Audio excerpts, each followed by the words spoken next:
जय गुरु जी, शुक्राना गुरु जी। आप सभी संगत से मैं अपना शुक्राना सत्संग शेयर करना चाहूँगी।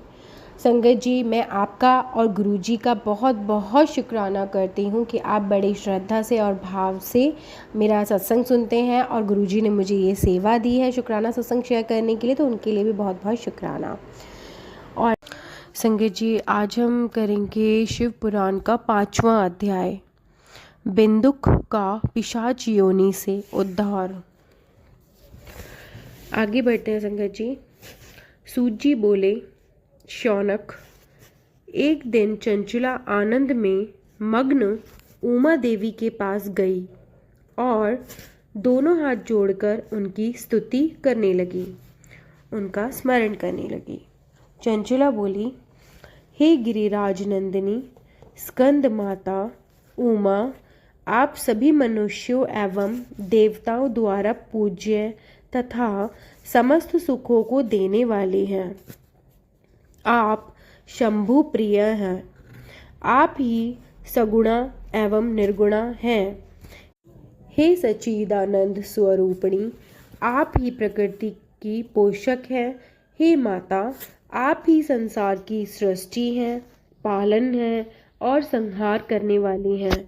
आप ही ब्रह्मा, विष्णु और महेश को उत्तम प्रतिष्ठा देने वाली परम शक्ति हैं। सूत जी कहते हैं, शौनक, सद्गति प्राप्त चंचला इस प्रकार देवी की स्तुति कर शांत हो गई। उसकी आंखों में प्रेम के आंसू उमड़ आए। तब शंकर प्रिया भक्त वात्सला उमा देवी ने बड़े प्रेम से चंचला को चुप कराते हुए कहा, सखी चंचला, मैं तुम्हारी स्तुति से प्रसन्न हूँ, बोलो क्या वर मांगती हो। चंचला बोली, हे गिरिराज कुमारी, मेरे पति बिंदुक इस समय कहाँ हैं? उनकी कैसी गति हुई है, मुझे बताइए, और कुछ ऐसा उपाय कीजिए ताकि हम फिर से मिल सकें।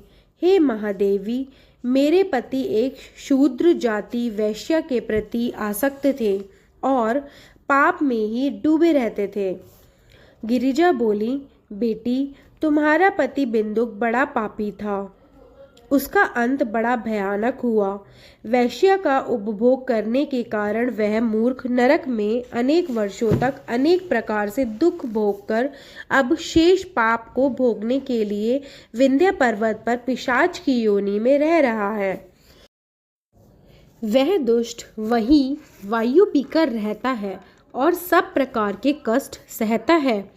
सूत जी कहते हैं, शौनक, गौरी देवी की यह बात सुनकर चंचला अत्यंत दुखी हो गई। फिर मन को किसी तरह स्थिर करती हुई दुखी हृदय से माँ गौरी से उसने एक बार फिर पूछा, हे महादेवी, मुझ पर कृपा कीजिए और मेरे पापी पति का अब उद्धार कर दीजिए।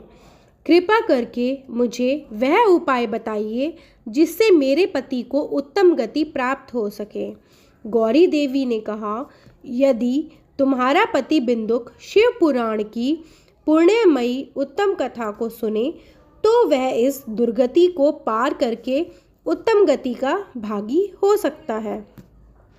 अमृत के समान मधुर गौरी देवी का यह वचन सुनकर चंचला ने दोनों हाथ जोड़कर मस्तक झुकाकर उन्हें बारंबार प्रणाम किया तथा प्रार्थना की कि मेरे पति को शिव पुराण सुनाने की व्यवस्था कीजिए।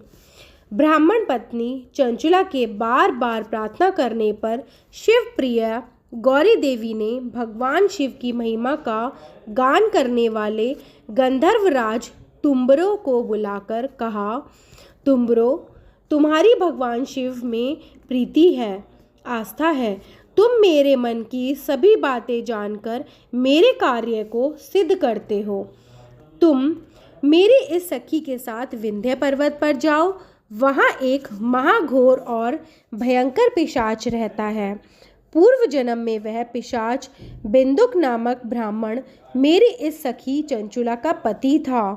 वह वैश्यगामी हो गया। उसने स्नान संध्या आदि नित्य कर्म छोड़ दिए। क्रोध के कारण उसकी बुद्धि भ्रष्ट हो गई। दुर्जनों से उसकी मित्रता तथा सज्जनों से द्वेष बढ़ गया था। वह अस्त्र शस्त्र से हिंसा करता, लोगों को सताता और उनके घरों में आग लगा देता था। चंडालों से दोस्ती करता, वह रोज वैश्य के पास जाता था। पत्नी को त्याग कर दुष्ट लोगों से दोस्ती कर उन्हीं के संपर्क में ही रहता था। वह मृत्यु तक दुराचार में फंसा रहा। मृत्यु के बाद उसे पापियों के भोग स्थान यमपुर ले जाया गया। वहाँ घोर नरकों को सहकर इस समय वह विंध्य पर्वत पर पिशाच बनकर रह रहा है और पापों का फल भोग रहा है। तुम उसके सामने परम पुण्यमयी पापों का नाश करने वाली शिव पुराण की दिव्य कथा का प्रवचन करो और इस कथा को सुनने से उसका हृदय सभी पापों से मुक्त होकर शुद्ध हो जाएगा, पवित्र हो जाएगा और वह प्रेत योनि से मुक्त हो जाएगा। दुर्गति से मुक्त होने पर उस बिंदुक नामक पिशाच को विमान पर बिठाकर तुम भगवान शिव के पास ले आना।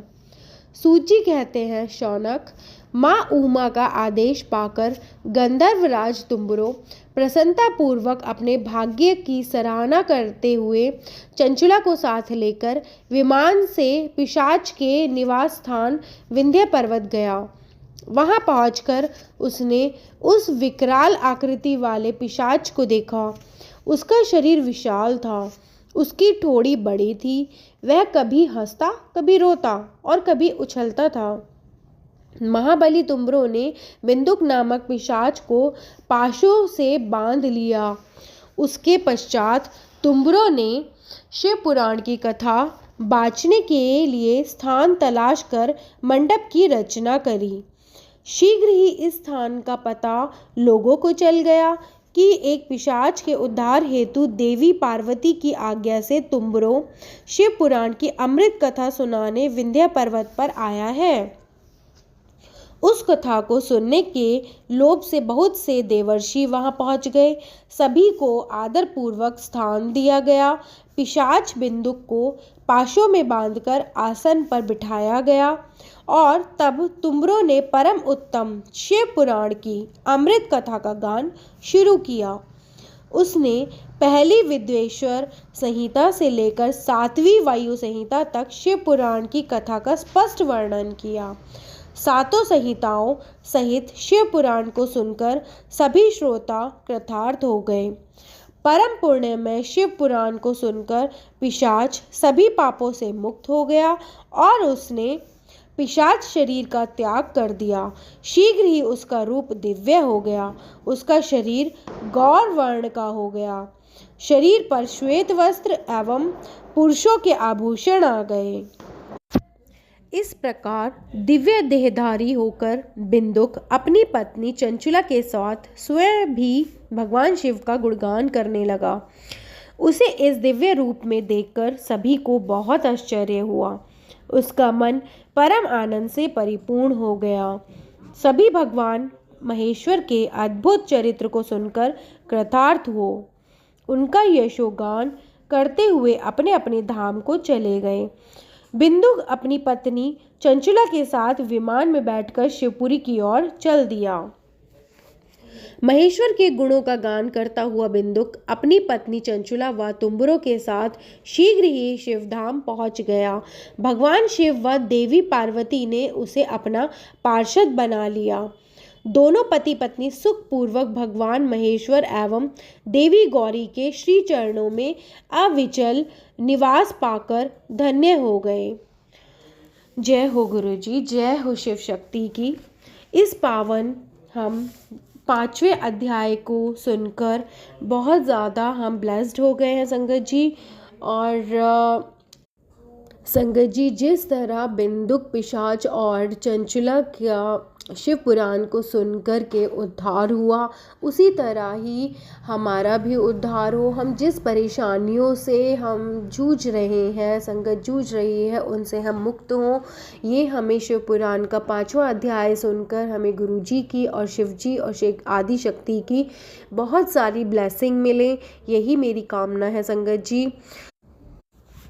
और हमें भगवान शिव और देवी पार्वती के श्री चरणों में स्थान मिले, हम वो हमें ब्लेस करें, यही मेरी कामना है।